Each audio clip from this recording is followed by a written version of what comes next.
Hey, Algebra 2. Today we're going to talk about the basics of probability, and I don't want to do everything at the top, otherwise the notes are going to get really long. So I encourage you to look at my completed notes for the sample space, the event, and the probability of an event.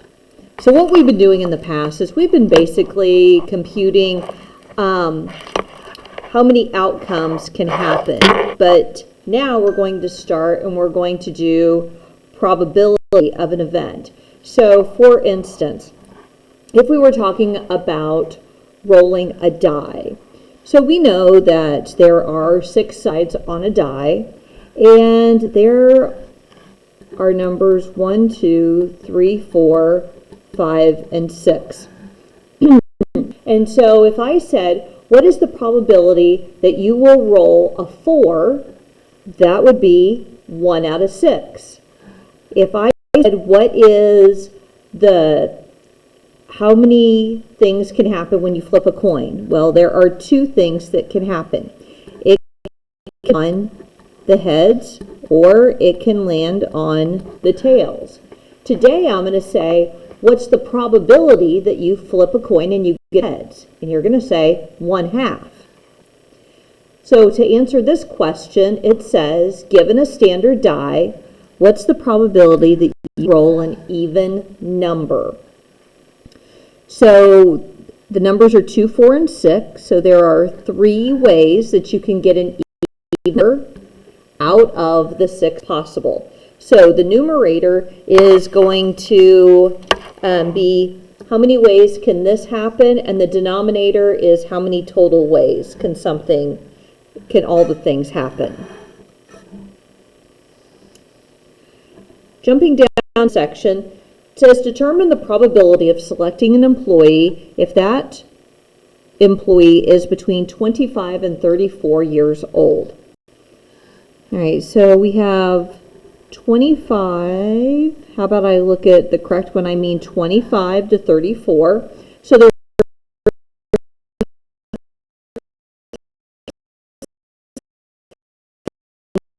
how many employees I'm talking about. So when I add up all these numbers, it totals 1,000 employees.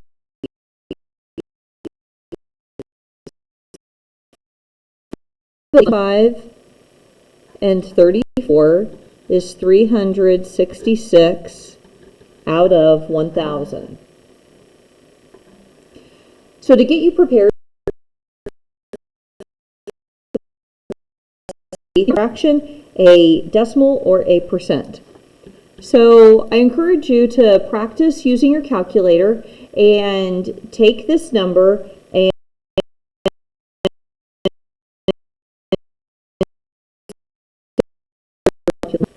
out of 500. If you would like to turn it into a decimal, we take the top divided by bottom and we get 0.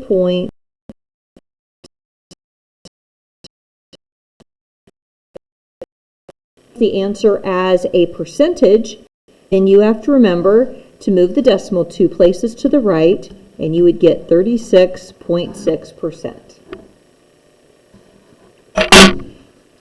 If the question says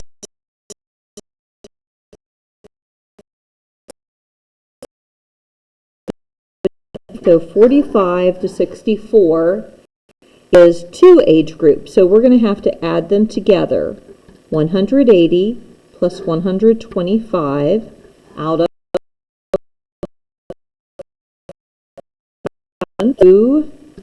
305 over 1,000. Use your calculator and reduce this fraction.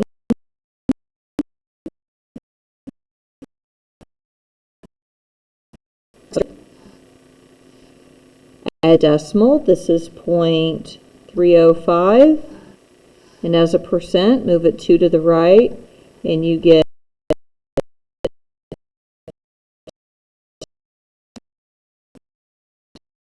you're no more than 44 years old. So that means I'm looking for all the people younger than 44. So that would be the top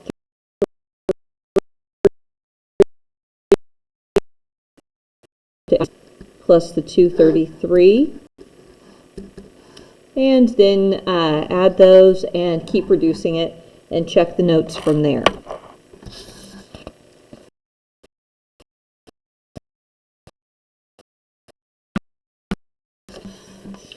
So we have, we're going to calculate the independent probability of events.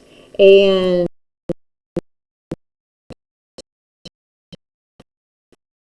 by each independent probability.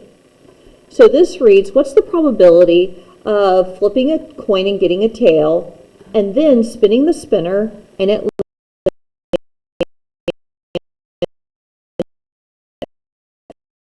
is 1/2. And then if you look here, there are 6 spaces on the spinner. There's only 1 6, so the probability of landing on 6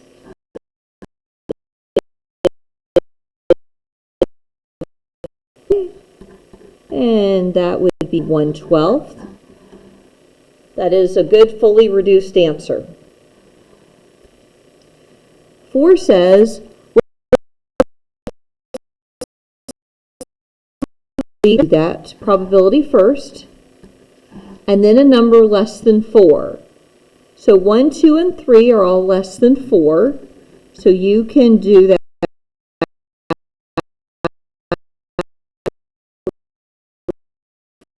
The calculator did it all at once, and that answer is 1/4.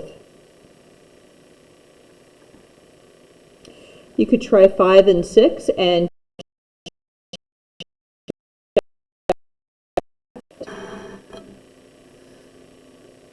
number 8 will be the next more difficult one. We have 1,090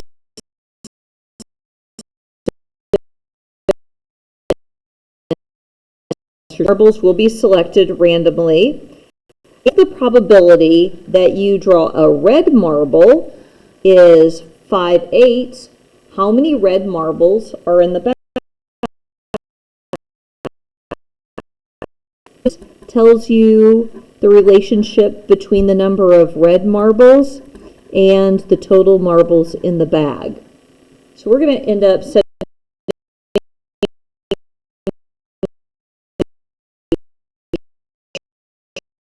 what I am given, and I know that I have 1,096 marbles in the bag, and that is my total, so that's going to go in the denominator.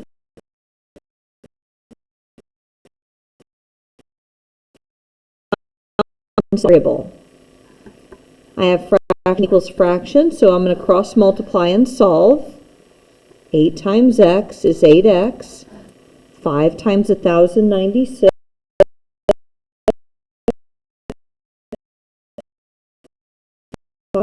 I'm going to do algebra and solve. So I'm going to divide both sides by 8. And I get 685 red marbles are in the bag.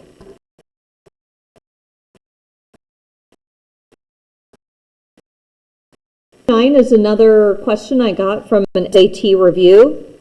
It says that the big one is a square. It also says the upper right one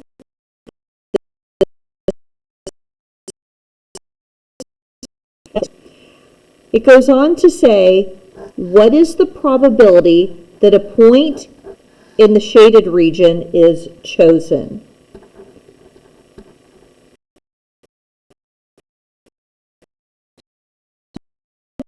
The area versus the total area. All right, so I guess we have to work on figuring out what is the area.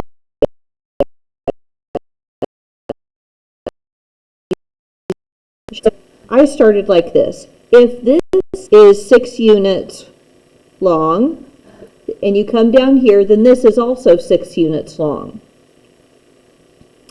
If the white one is a square and this measures 6, then this side also measures 6.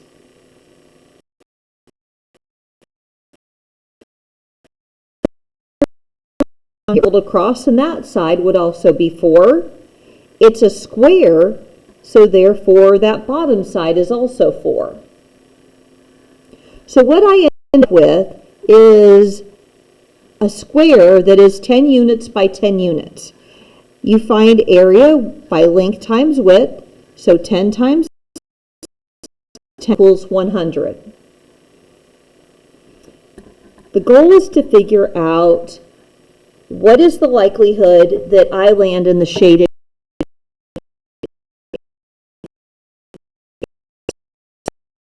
area. So I already labeled these two sides. So area is just length times width. So 6 times 4 is 24. So this area,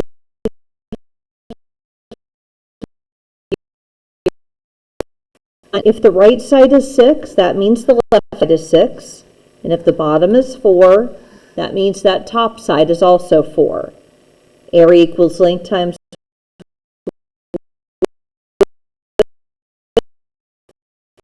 24 plus 24 adds up to 48 out of 100. And I would continue to reduce that down to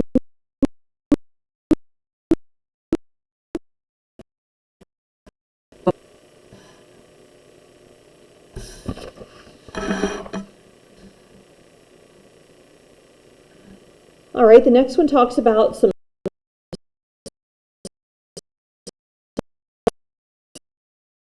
drawer. What is the probability that you randomly select a blue sock? All right, so the probability, I want to figure out how likely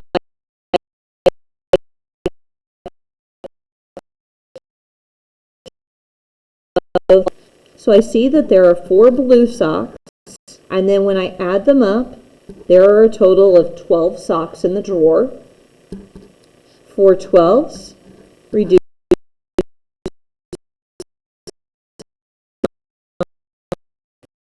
3. A problem might say, what's the probability of that not occurring? I have the same size.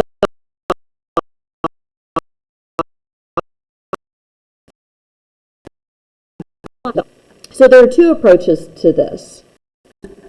The probability of not selecting something is 1 minus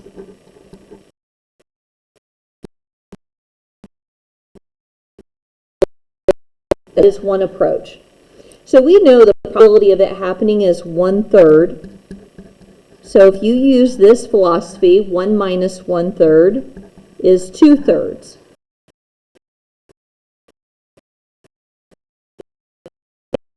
So maybe you thought of it another way and you said, well, that would mean that I would either draw a green sock or a red sock. So let's see if that approach works.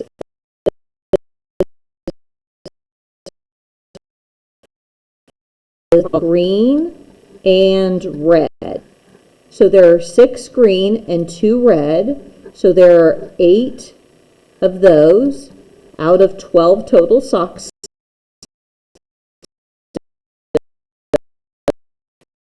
And you get the same answer either way.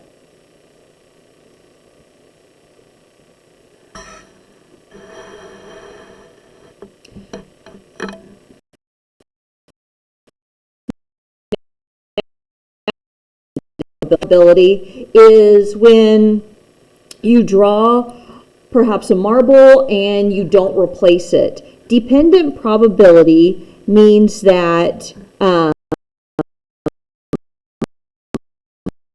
previous events. Okay, so I've already counted these, and I will tell you that there are 4 red, 7 blue, 5 green marbles,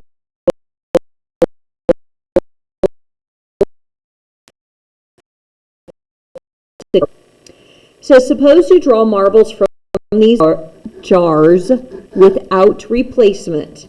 Give the probability as a fraction. So you have to do this in the order.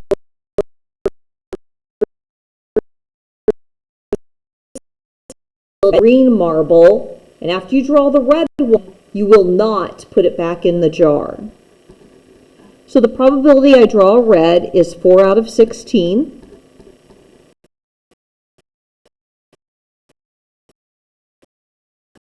that I draw a green one, so there are 5 green. However, you need to make sure that you change your denominator to 15 now, because that's what happens when you take one out.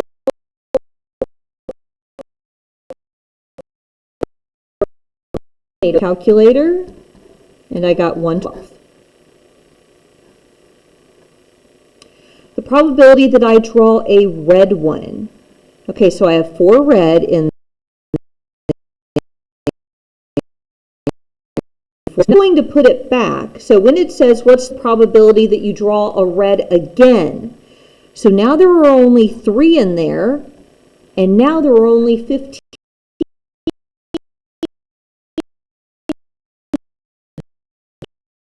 Multiply, fully reduced answer is 20th. Try 14 and 15 and check your answers against my.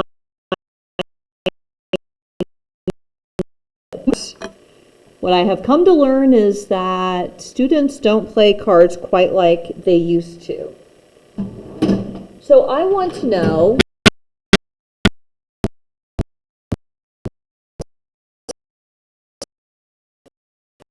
things real quick. I'm going to change this. All right. So we have diamonds, we have hearts. There are some of the hearts. We have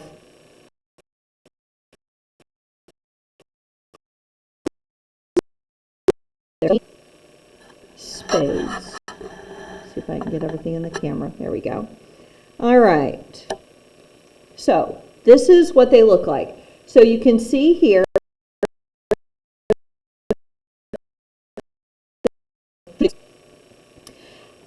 of the diamonds, there are 13 cards. We have a Jack, Queen, King, and then it goes 10, 9, 8, 7,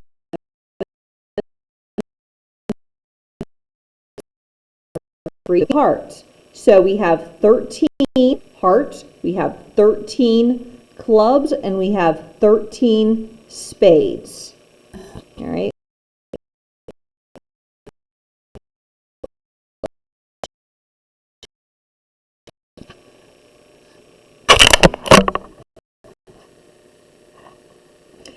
It says, what is the probability of drawing a heart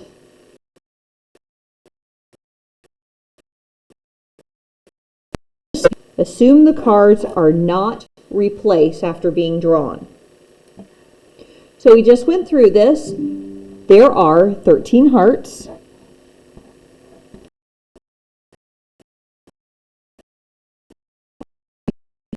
About drawing a spade. Well, there are also 13 spades, but now your denominator needs to be 51 because we took one away and didn't replace it. When you multiply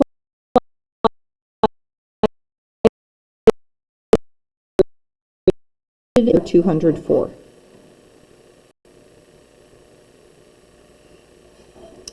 (17) says, what's the probability of drawing a 3?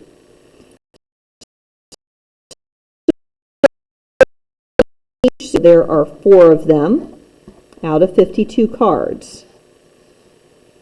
And then a red 5. So I was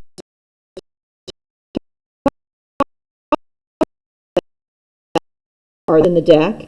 You didn't replace it, therefore your denominator is 51. And you end up with 2 over 6.